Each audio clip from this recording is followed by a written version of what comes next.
Hello दोस्तों, आइए देखते हैं फोटान के कुछ महत्वपूर्ण लक्षण के बारे में, some important characteristics of photon के बारे में। मैं doctor Manish sir PCB classes में आपका स्वागत करता हूं। तो आइए दोस्तों, फोटान के कुछ प्रॉपर्टी के बारे में पढ़ा जाए। नंबर 1, किसी भी स्रोत से विकिरण फोटान के रूप में उत्सर्जित होता है। किसी भी स्रोत से विकिरण जो है, रेडिएशन जो है, वह फोटान के रूप में उत्सर्जित होता है, जो एक सरल रेखा में प्रकाश के वेग से चलता है। ठीक है, किसी भी स्रोत से विकिरण, किसी भी स्रोत से रेडिएशन जो है किस रूप में निकलता है? फोटान के रूप में निकलता है। और यह निकलने वाला फोटान एक सरल रेखा में प्रकाश के वेग से चलते हैं। यह पहली प्रॉपर्टी है। किसी भी स्रोत से विकिरण फोटान के रूप में उत्सर्जित होता है, जो एक सरल रेखा में प्रकाश के वेग से चलते हैं। दूसरा, समान तरंगदैर्घ्य अथवा आवृत्ति, समान तरंगदैर्घ्य लैम्डा अथवा आवृत्ति न्यू के संगत उत्सर्जित सभी फोटानों की ऊर्जा समान होती है। अगर तरंगदैर्घ्य और आवृत्ति समान हो तो उस स्रोत से निकलने वाले सभी फोटानों की ऊर्जा समान होगी। समान तरंगदैर्घ्य अथवा आवृत्ति के संगत उत्सर्जित सभी फोटानों की ऊर्जा समान होती है। E बराबर hc बटे लैम्डा अथवा E बराबर h न्यू होगी। तीसरा, एक ही स्रोत से उत्सर्जित सभी फोटान का निर्वात में वेग समान होता है। एक ही स्रोत से निकलने वाले सभी फोटानों का निर्वात में वेग समान होता है, जो प्रकाश के वेग के बराबर होता है। एक ही स्रोत से उत्सर्जित सभी फोटानों का निर्वात में वेग समान होता है। जब कोई फोटान एक माध्यम से दूसरे माध्यम में जाता है तो उसकी आवृत्ति नहीं बदलती है। जब कोई फोटान एक माध्यम से दूसरे माध्यम में जाता है तो उसकी फ्रीक्वेंसी आवृत्ति नहीं बदलती है, परंतु चूंकि विभिन्न माध्यम में इसके तरंगदैर्घ्य अलग अलग होते हैं, विभिन्न माध्यम में इसके तरंगदैर्घ्य अलग अलग होते हैं, अतः विभिन्न माध्यम में इसका वेग भी बदल जाता है। ठीक है, तो आप देख रहे हैं कि फोटान का तरंगदैर्घ्य जो है अलग अलग माध्यम में अलग अलग होता है, इसलिए इसका वेग बदल जाता है लेकिन आवृत्ति नहीं बदलती है। ठीक है, पांचवा प्रॉपर्टी, गणितीय रूप में किसी फोटान की तीव्रता I बराबर NH न्यू होती है। गणितीय रूप में किसी फोटान की तीव्रता I बराबर क्या होती है? NH न्यू होती है, जहां n प्रति एकांक क्षेत्रफल से प्रति सेकेंड गुजरने वाले फोटानों की संख्या है। n क्या है? प्रति एकांक क्षेत्रफल से प्रति सेकेंड गुजरने वाले फोटान की संख्या है। SI पद्धति में फोटान की तीव्रता का मात्रक वाट पर मीटर स्क्वायर होता है। SI पद्धति में फोटान की तीव्रता का मात्रक वाट पर मीटर स्क्वायर होता है। ठीक है, तो आप पढ़ रहे हैं फोटान के कुछ महत्वपूर्ण अभिलक्षण के बारे में। पहला, आपने देखा कि किसी भी स्रोत से विकिरण फोटान के रूप में उत्सर्जित होता है, जो एक सरल रेखा में प्रकाश के वेग से चलते हैं।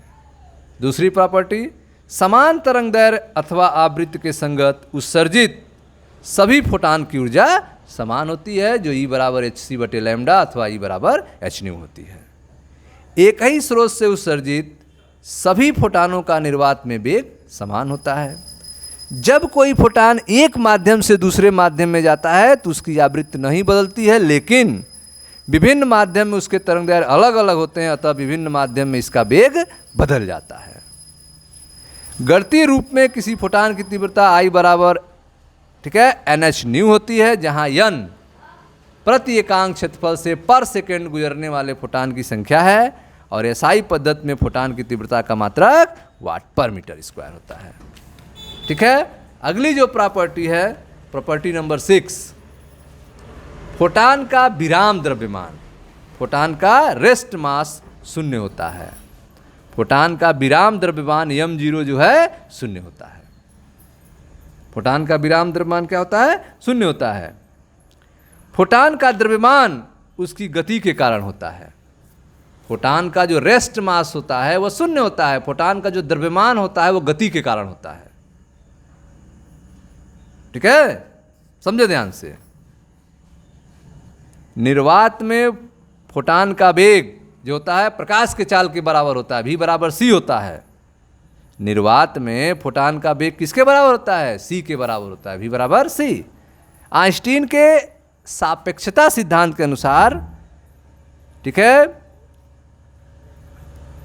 गति के अवस्था में द्रव्यमान क्या होगा? तो गति की अवस्था में द्रव्यमान m बराबर m0 बटे under root 1 minus v square बटे c स्क्वायर होता है। m0 क्या है? विराम द्रव्यमान है। m क्या है? गति की अवस्था में द्रव्यमान है। तो गति की अवस्था में द्रव्यमान m बराबर m0 बटा under root 1 minus v square बटे c स्क्वायर। m बराबर m0 बटे under root 1 minus v square. निर्वात में फोटान का वेग क्या होता है? v बराबर c के बराबर होता है। तो v की जगह c रखें तो v स्क्वायर की जगह c स्क्वायर हो जाएगा। तो m बराबर m0 बटे under root 1 minus c square बटे c स्क्वायर, और c स्क्वायर से कैंसिल, ठीक है, कैंसिल हो गया। तो ये हो गया m बराबर m0, ठीक है। अब आप देख रहे हैं m बराबर m0 बटे 0 जो अनंत के बराबर हो जाएगा, ठीक है। c स्क्वायर कैंसिल होकर एक बचेगा 1, तो 1 माइनस 1 0 हो जाएगा, तो अंडर रूट 0 मतलब 0। तो m बराबर m0 बटे 0 मतलब अनंत। अर्थात आप देख रहे हैं कि वेग जो होगा, द्रव्यमान जो होगा वो अनंत हो जाएगा। कब? जब वेग प्रकाश के वेग के बराबर है। फोटान निर्वात में गति कर रहा है। अब यदि फोटान का विराम द्रव्यमान m0 शून्य न हो, फोटान का विराम द्रव्यमान m0 शून्य न हो, तो इसकी गतिज ऊर्जा m अनंत हो जाएगी।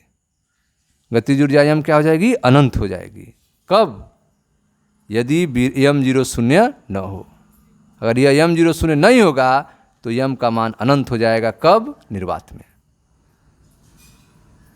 अतः समीकरण E बराबर mc स्क्वायर के अनुसार फोटान की ऊर्जा अनंत होनी चाहिए। फोटान की ऊर्जा अनंत होनी चाहिए, जो कि अर्थहीन है, गलत है। इसलिए फोटान का विराम द्रव्यमान शून्य माना जाता है, ठीक है। यद्यप फोटान तभी अस्तित्व में आता है जब वह गति में है, वह कभी विराम में होता ही नहीं है, ठीक है। तो फोटान का विराम द्रव्यमान कितना मानते हैं? 0 मानते हैं। अगली प्रॉपर्टी देखें। फोटान का द्रव्यमान उसकी गति के कारण होता है। माना न्यू आवृत्ति अथवा लैम्डा तरंग दैर्घ्य का कोई फोटान प्रकाश के वेग c से गतिशील है, तब उसकी गतिज ऊर्जा, तब उसकी गतिक द्रव्यमान m बराबर h न्यू बटा c स्क्वायर होगा।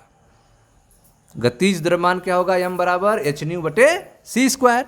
अब चूंकि E बराबर h न्यू और E बराबर mc स्क्वायर होता है,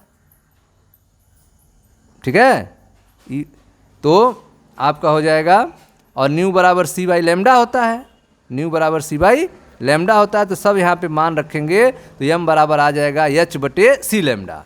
सॉल्व करने पे h बटे क्या आ जाएगा? c लैम्डा आ जाएगा, ठीक है।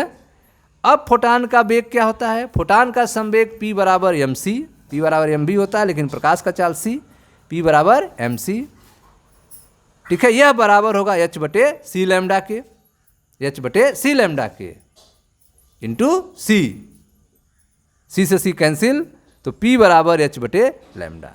फोटान का संवेग p बराबर क्या हो जाएगा? h लैम्डा हो जाएगा,